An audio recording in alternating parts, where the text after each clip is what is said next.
Yan, magandang gabi mga kagapi. It's all about Gapi here. So nandito ako ngayon sa farm namin sa Burgos, Montalban, Rizal. So nandito ako sa farm ni Albani Teddy Castro.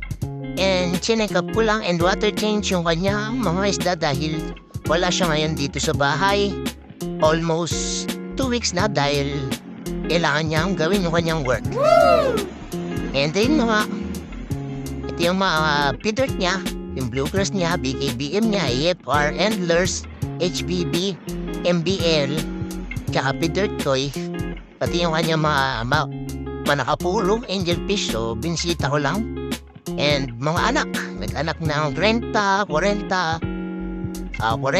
na MBL, 30 na Peter, Bluegrass na mga 30 din halos, and mga almost 1 month na 40 pieces na Bluegrass din. So madami na rin.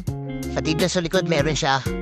And kukunin ko lang yung pagkakataong ito para magpasalamat din. Magwa-1K na tayo sa ating TikTok channel. And sa YouTube natin dumadami rin.